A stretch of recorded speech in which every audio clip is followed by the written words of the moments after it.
such a beautiful day for A-Day, and just to stand at the end of the Tiger Walk and welcome all and our returners to Jordan Hare, which it's got to be special when we walk in this building,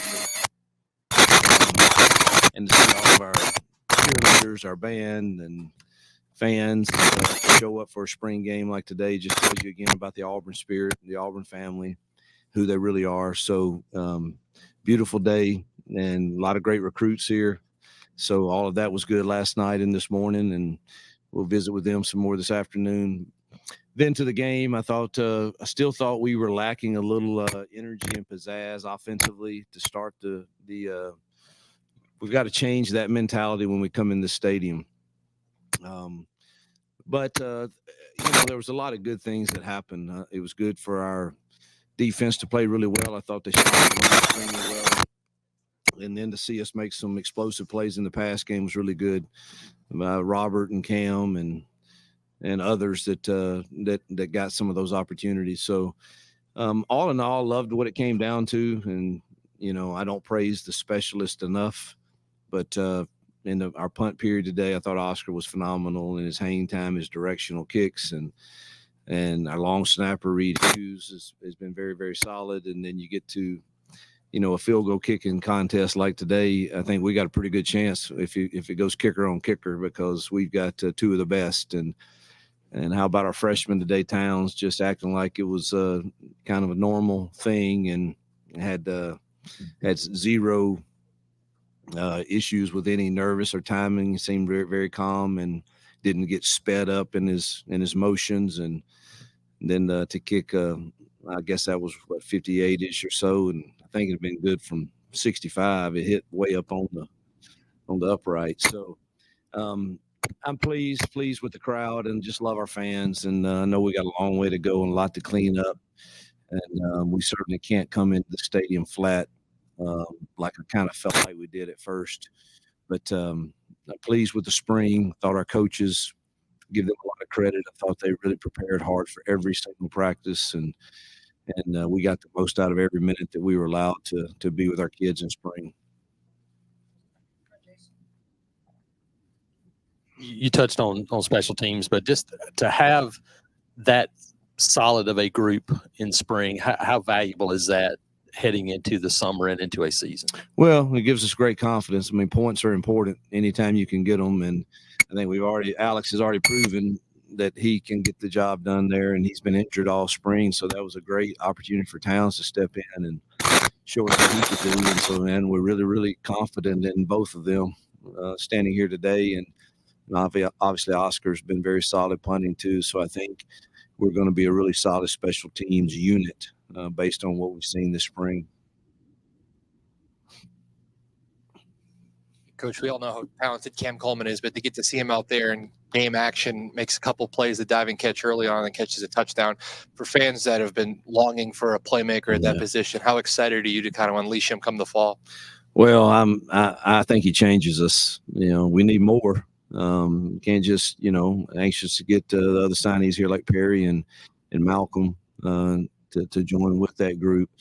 But I am glad our fans got to see that. I'm quite sure that they were very excited to see that. He just tracks the ball and thinks every ball is catchable. And, I know he made a couple great ones, but there's one he didn't that I honestly thought might have been his best effort of the day. It was kind of like, I don't know how to describe it, behind the back, but he honestly had that for a second, and I'm not sure it wasn't interference, but they didn't call many of those today. But just to see him, he just tracks the ball really naturally, and he's so teachable, coachable, and he made a couple of MAs in the tight red zone today on balls that we were hoping to throw him down there, and kind of got us in trouble and had to make us kick some field goals. So that's on us. We've got to clean it up and make sure he knows the whole system and what he can do. But when he knows what to do, he's really, really talented.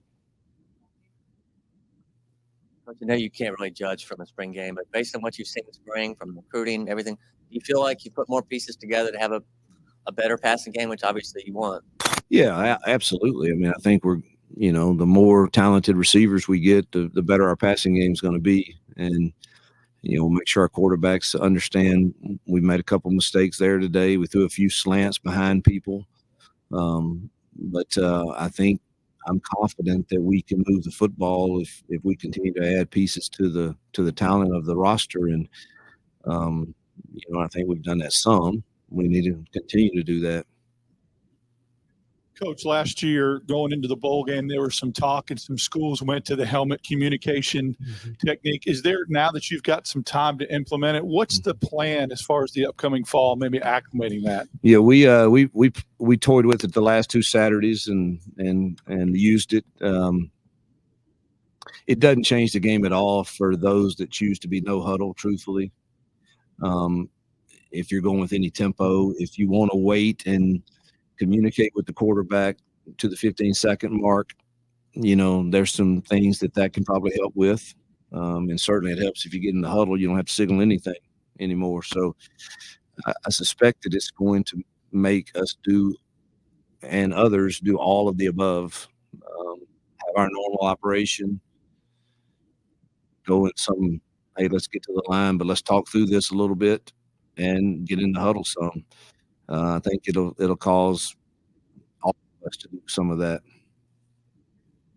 Coach, you talked a little bit earlier in the spring about the defensive line and maybe needing to go get some more pieces, but how did you feel like they performed today? Really well. I hadn't watched the film, obviously, but didn't feel like I felt like they won the line of scrimmage. And so that's very positive. And I like the guys and the effort they're giving over there, dude. I just don't think you can ever have enough of them. And we got a couple spots left on our roster. If you're going to fill it, let's fill it with D-line and receivers. I think that's where we kind of need to add some more depth. So, but it did seem that they played well today, and we need those young kids like DJ Reed and Bobby to come on. And I thought DJ made a couple plays in the backfield. TJ Lindsey showed up. Obviously the 2 young ends are going to be very talented, and I was excited, but I thought the D-line kind of dominated the line of scrimmage today. Coach, you guys spent a lot of time in your recruiting in East Alabama, and a lot of that showed up today. Obviously, Cam Coleman, 92 yards receiving. Towns McGoo, 7 for 7 field goals. Dylan Gentry had a couple catches. J.C. Hart made a couple plays on the defensive side. Just how does that, start to see the fruit bearing of that work that you guys have done in East Alabama? Yeah, well, you start at home with recruiting. You can't fill the whole roster from just Alabama, but we want to win our share of battles here. We've said that since we came, and in the 24 cycle that we had a full year to recruit kids, we won our fair share of battles in this state, and it's good to see them have success, and hopefully we can carry that through to 25 and 26 also. I think I heard you in your post-game little speech to the guys, tell the defense that they might have got the short end of the stick today, being down 27 points, but to make it come down to a game-winning field goal, even when you get the short end of the stick, talk about just the defense's performance as a whole today. Yeah, I thought what I mean by that is, I did in the fourth quarter at all, but I kind of adjusted the starting field position some, and you didn't have to get a whole lot to get a field goal attempt. So that's probably what I meant by that. The fourth quarter, we started everything back at the 30 or 25, and so the points that were earned in that quarter were earned, but they probably deserved to win the day. But it was good to see it come down to a pressure kick like that and make us execute. I want to ask you about Robert Lewis. He had several big catches. You've seen him a lot, especially these last few weeks. What does he bring to y'all as a wide receiver, as a veteran guy? Maturity, you said it. Veteran maturity, a guy that's played a lot of snaps. Really good route runner. I think his hands are really good also. So it was good to see him have some nice catches today. He's done that all spring. He's going to be a valuable part to that room for sure. Coach, you are said to be one of the best teachers of quarterbacks. Now that you've been here a season, how do you think they're starting to receive some of your game plan and really buy in? Well, I think we got better this spring of understanding kind of what the expectations are from that position in running our offense. And I honestly felt like standing back there today that most of the decisions were correct. I didn't always like some of the throws that were made, but I did think in the run RPO game that most of the decisions were correct. I'll have to watch the film and see, but I know that we improved our knowledge of us being on the same page of what our expectations are in this offense for our quarterbacks. Speaking expectations. You talked about the quarterbacks and the decision making. Simple. You went back to the familiar terminology. How have you guys made progress with that? How did that translate to what we saw? It's 100% back to what I've always called from my high school days. Truthfully, I hadn't changed much. And so we went back starting in January and just went back to our old terminology of the way we call things. And the good things, bringing Nick's in to be the coordinator. He had done that 5 years with me, so it wasn't foreign to him. And Kent, as a quarterback coach, has been with me for a long time too. So, and Ben also, and we got Maurice Harris back in that room also. And so everybody is kind of been familiar with it, except for Jake, which is really easy for him because it's still very similar in the run game. Pass game is a little different verbiage, but I'm glad that I'm more comfortable for sure. Yep. Thank you, guys.